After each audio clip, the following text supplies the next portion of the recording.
Надо идти с позиции методологического индивидуализма, который говорит о том, что есть жертва, есть преступник. Вот. Если ты участник этой организации под названием Вооруженные силы Российской, значит, Федерации, значит, ты соучастник преступления. Если ты убил, значит, кого-то, вот, при этом находя, значит, ты преступник. В другом случае ты соучастник. И круг этих соучастников довольно-таки большой. Если вы против войны, да, и вы можете уклоняться от налогов, да, уклоняясь от налогов, вы тем самым ослабляете товарища Путина. Это безусловно. С либертарианцем против агрессии, а не против войны. Никакого антивоенного либертарианства быть не может.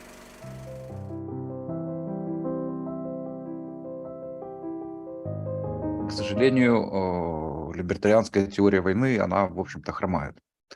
Вот. И хромает она по причине того, что она была на скорую руку, скажем так, написана Ротбардом, и это такой был его, в общем-то, факап. Вот, потому что она, скажем так, ну, в ней есть и нормальные, вполне логичные убедительные элементы, вот, но наша война как раз показала, что в теории есть этой дыры, да, потому что, еще раз говорю, к ней никто всерьез не относился. Это был такой раздел, который, я уже, по-моему, говорил об этом, что Ротбард в своей книжке «К новой свободе» мог бы легко обойтись без этого раздела, потому что он не имеет никакого отношения, в принципе, к основам либертарианской теории. То есть, да, у либертарианцев могут быть позиции по поводу войны, и либертарианство может рассматривать войны со своей точки зрения, вот, но, в принципе, эта вещь проходная, так же, как и внешняя политика. Внешняя политика кого?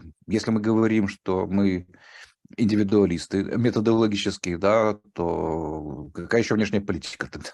Ну, вот, то есть, потому что внешняя политика – это как бы деятельность государства, да, то есть, да, это оказывает на нас влияние, как на индивидов и так далее, но нам нужна другая терминология, другие рамки для того, чтобы рассматривать внешнюю политику, то есть такая вещь, как внешняя политика, она методологически не вписывается, так сказать, в либертарианскую теорию. То есть уже это, да. А Ротбард это делал, и делал это плохо.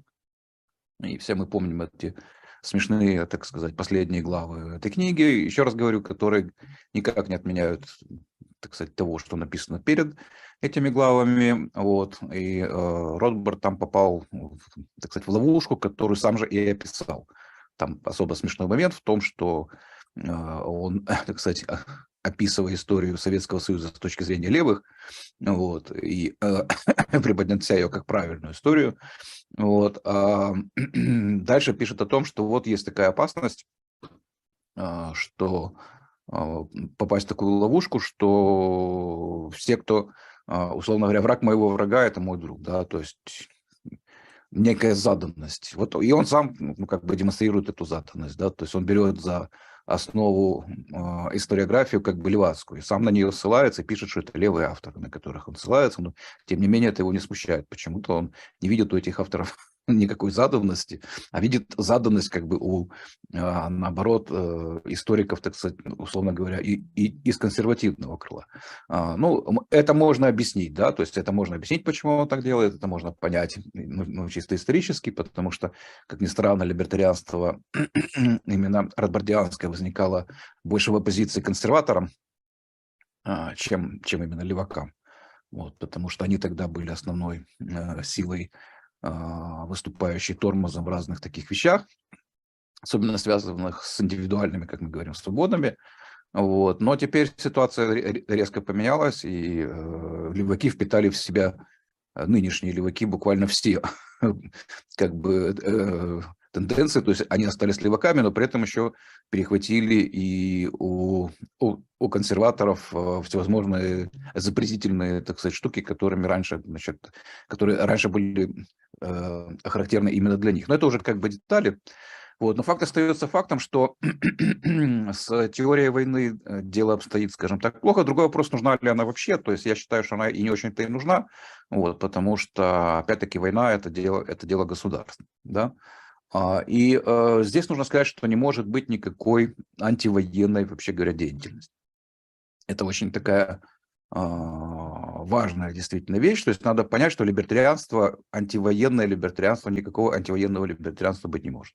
Вот то, что сейчас вытворяет, там, допустим, либертарианская партия США, которая выступают против войны, да, и все они, значит, ходят как левые идиоты, значит, в 60-е там годы, вот, ходили против войны там, ну и потом они тоже ходили, тоже в 70-х там выступали против войны. Вот это вот против войны, вот, это позиция левая, и это позиция про агрессор, да, то есть это позиция за агрессор. То есть ты не можешь быть либертарианцем и быть против войны. Почему? Потому что это такая подмена, скажем так, да. То есть либертарианец, он против агрессии, а не против войны. Вот. А что такое война? Война – это состояние уже в схватке, да, то есть вот когда две силы борются друг с другом. И, как правило, ну, конечно, бывают разные случаи, но, как правило, одна из них жертва, а вторая агрессор. Вот если ты против войны, значит, как это может быть?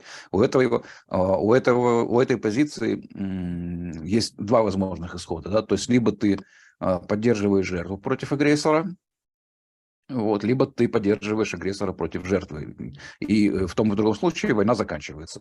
И твои цели как бы, ну, вроде бы достигнуты, да. То есть ты вот был против войны, и вот война закончилась, благодаря твоим усилиям в том числе. Вот. Но результаты-то разные. Вот. И их нельзя, ну, вот как бы совместить. Да? То есть ты не можешь быть либертарианцем против войны, потому что твоя позиция имеет два разных решения. То есть одно из них в пользу агрессора, а второе в пользу жертвы. Вот. Поэтому против войны это как бы так замазать на самом деле это решение. Да, и сказать, что я против войны. Ты против агрессора или против жертвы? То есть вот, собственно говоря, какие есть альтернативы, и у тебя, да, как действующий субъект, кому ты окажешь помощь, жертве или агрессору. И то, и другое будет против войны. Вот. Поэтому вот это против антивоенная вот эта вся позиция, которая, кстати говоря, не только с нашей войной связана, а связана и с другой деятельностью, как бы в частности американского правительства, ну вот, потому что она высказывалась уже как бы неоднократно либертарианцами западными, вот, она, как мы видим, такая с двойным дном. Вот, поэтому от нее надо отказываться. По крайней мере, мы в своей риторике это использовать не должны. И мы должны активно разоблачать этих западных, значит, жуликов, да, потому что на самом деле это антивоенное. Это, против войны это, как правило, за Путина в итоге. В нашем случае так точно, да, потому что эти антивоенные, у них же сразу же идет вместе с этим антивоенной риторикой, у них же идет и требование, так сказать, больше не давать денег Украине там, и так далее. Опять-таки, это можно объяснить, да, то есть это не обязательно, что эти люди как бы там подкуплены Путиным, или что они сочувствуют Путину, или что они хотят, чтобы Путин там победил. Вот, это просто результат не интеллектуальной нечистоплотности, скажем так, да, то есть пожирание любого интеллектуального продукта, не задумываясь о его, так сказать, питательных свойствах. Вот. И просто инерции мышления, потому что но и это плохо, да, то есть если вы, ну, как бы скатываетесь до таких примитивных, как бы, лозунгов, аргументов и так далее, просто потому что вы так привыкли делать, ну, значит, вы рано или поздно где-то допустите очень крупную ошибку. Потому что то, что вы сейчас делаете, это ошибка. Это, безусловно, ошибка, и такая ошибка серьезная. Опять-таки, ее можно объяснить, да, потому что американское правительство после Второй мировой войны постоянно с кем-то воевало. Вот, то есть не было там, по-моему, ни одного года, когда бы Америка не находилась ну, в состоянии реальной как бы войны где-нибудь, так сказать, в каком-нибудь месте земного шара. Вот, естественно, это не нравится либертарианцам. И понятно почему, ну, даже чисто с утилитарных соображений, потому что это как бы лишние государственные расходы, там, усиление военно-промышленного комплекса, там, и прочие, значит, вещи, усиление, ну, как бы государства в любом случае, да, вот, но каждую такую войну нужно рассматривать отдельно, и нужно рассматривать, так сказать, ее стороны, и вы всегда найдете, как правило, там жертву агрессора. Да, бывают такие ситуации, когда ну, война совсем уже как бы спровоцирована, и трудно понять, кто тут жертва, кто агрессор. Ну, например, случай там войны между Сомали и Эфиопией, которая привела в итоге к распаду Сомали, ну, в смысле, к исчезновению там государства. Там действительно трудно разобраться, ну, кто жертва, кто прав, кто не прав. Такие ситуации бывают, потому что Советский Союз, значит, вот умудрялся помогать и тем, и другим. И с той стороны, и с той, и с другой стороны были советские советники, вот, и ходили по этому поводу среди военных даже анекдоты, значит, по поводу вот этой вот именно войны. Вот. Но таких войн на самом деле не так много. Вот, то есть, но в любом случае надо разбираться в каждой конкретной войне, а не бегать как дурак, значит, и кричать, что ты против войны. Потому что, ну да, это легко, да, то есть, опять-таки, это легко, это выглядит, ну, типа, благородно, вот, но на самом деле это просто показывает, что ты идиот. Вот, то есть, если как бы ты не отдаешь себе труда влезть в историю каждого конкретного конфликта и выяснить там, кто прав и кто виноват, вот, и где агрессор, и где жертва, и к чему может привести, так сказать, сбыча твоих мечт, так сказать. Пускай ты даже понимаешь, что это нереально, пускай ты просто, ну, просто отрабатываешь свою, значит, ну вот, как бы повестку, ходя с этим флагом антивоенным. Ну, представь, что все случилось так, как ты хотел, да, война прекратилась. К чему это привело? Вот просто надо думать об этом. Вот, поэтому мы как бы принципиально должны отказываться от любой антивоенной риторики. То есть нет вообще такого понятия, как война для нас, да, так же, как и международная политика. То есть мы не можем быть против войны, потому что война – это просто состояние конфликта. Это вот люди, которые стреляют друг друга. Вот это называется война, и все сопутствующие, так сказать, этому делу события, там убийства, там разрушения и так далее. Вот это война. Нельзя быть против этого, да, потому что само по себе это есть разрешение конфликта. Да, то есть кто-то из них победит, какая-то из сторон победит. Так вот, важно, какая сторона победит, а не просто прекратить вот эту вот всю, значит, само по себе вот, ну, все это беспокойство, да, то есть всю эту возню, там, стреляние и так далее, и так далее, и так далее. И заметим, что государства, кстати, они тоже все против очень войны, Организация Объединенных Наций, она против войны, вот, у них все против войны. И вот почему-то либертарианцы так легко оказываются в этой кампании, как бы, вот, и тоже, значит, становятся антивоенными, да. Они выступают не против агрессора, а они просто выступают против войны как таковой.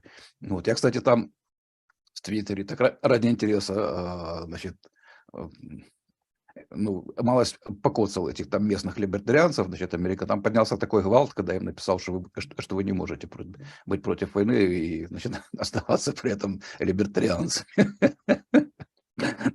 Вот, они очень обиделись там. Ну, тоже там всякую дурню, конечно, писали, там мало кто понимает, о чем идет речь вообще. Вот, но тем не менее, да, то есть вот эта позиция должна быть четкой и совершенно понятной. Антивоенная как бы риторика либертарианцами должна отвергаться как таковая, потому что либертарианцы против агрессии, а не против войны. Да? То есть если на вас там нападает в переулке какой-то хмырь, вот, и тут вы от него там, значит, отбиваетесь из последних сил, и тут, значит, сбегается прогрессивная общественность вокруг, начинает там водить хороводы, ходить с флагами и кричать, что вот немедленно прекратите это безобразие, да. То есть что значит прекратите безобразие? Это значит, чтобы он меня зарезал или там отнял у меня кошелек там или еще что-то такое. Так можно прекратить, да, так это безобразие, конечно же, прекратится, вот. Ну и что касается теории как бы войны, то тут надо просто от многих вещей, конечно же, которые сейчас есть в этой пропаганде, потому что есть и другая еще сторона, с нашей стороны, там много тоже всякой тупой пропаганды там, с украинской. Конечно же, тут в данном случае на уровне пропаганды воюют два этатизма. Вот, поэтому примыкать ни к одному из них не надо, да, вот. То есть надо идти с позиции методологического индивидуализма, вот, который говорит о том, что есть жертва, есть преступник. Вот, если ты участник этой организации под названием Вооруженные силы Российской, значит, Федерации, значит, ты соучастник преступления. Если ты убил, значит, кого-то, вот, при этом находясь, значит, ты преступник. В другом случае ты соучастник. И круг этих соучастников довольно-таки большой, да, и он понятно, что он выходит уже из-за рамки как бы организации Вооруженные силы, значит, Российской Федерации. То есть там всякие поставщики, значит, там и так далее, и так далее, и так далее. Вот они, безусловно, являются в разной степени, да, то есть есть степень вины в этом деле, но в разной степени они являются соучастниками как бы этого преступления. Значительно сложнее вопрос с людьми, которых насильно туда призывают и тянут, значит, то есть это уже как бы рабы своего рода, вот. И этот вопрос, конечно же, сложнее в этом случае. Вот. То есть несут они ответственность, не несут они ответственность. Но понятно, если он стреляет и убивает, да еще и как бы там издевается над мирными гражданами, то, естественно, никакой разницы между ним и человеком, который туда пришел воевать за деньги, там, контрактником каким-то, конечно же, нет. Вот. Но, опять-таки, в данном случае этот вопрос а, сложнее, чем вопрос о людях, которые туда пришли, находясь в составе этой организации. Вот. Ну и точно так же, конечно же, налогоплательщики никакой ответственности там, за действия товарища Путина тоже не несут, как пытаются им это дело вменить. Вот, как и мы не несем ответственность за действия нашего правительства, поскольку налоги не являются добровольными, так сказать, они являются принудительными, и никто вас не спрашивает, на что эти деньги будут потрачены, и уклониться от этого вы не можете, даже если вы живете там где-то глубоко в лесу, там, и вам все равно, если, когда вы хоть что-то покупаете в магазине, вы уже что-то платите государству, оно с вас что-то берет уже в виде тех налогов, которые потом с этих денег платит этот магазин. Вот, поэтому, коль скоро это так, то нельзя сказать, что налогоплательщики ответственны за действия своего правительства. Это тоже один из выводов этой войны в том числе. Да? То есть тут ясно видно, что деньги эти отбирают, тратят как хотят, никого не спрашивают. Поэтому взывать, так сказать, к налогоплательщикам, что они вот, поддерживают режим, нет, не поддерживают. Они поддерживают режим, это если они действительно его поддерживают, они выступают, например, открыто в его поддержку, или там сами добровольно там помогают ему, или присылают ему деньги еще помимо, значит, налогов. Вот что такое поддержка. Либо сами непосредственно участвуют в этом во всем. А если это какой-то дядя Вася, значит, с которого там отбирают, так сказать, налоги, которому либо все равно, да, эта война, там, либо он даже против нее, но его никто не спрашивает, опять-таки. Эта деятельность в качестве налогов вот, идет вне его как бы воли. Другое дело, если... Другой вопрос. Если вы против войны, да, и вы можете уклоняться от налогов, да, уклоняясь от налогов, вы тем самым ослабляете товарища Путина. Это безусловно так. Вот, то есть, да, если вы хотите помочь, значит, разрушить, значит, эту империю, вот, то, конечно же, уклонение от налогов – это очень хорошая и, так сказать, праведная деятельность, которая, значит, поможет с этой империей уже покончить, я надеюсь, раз и навсегда.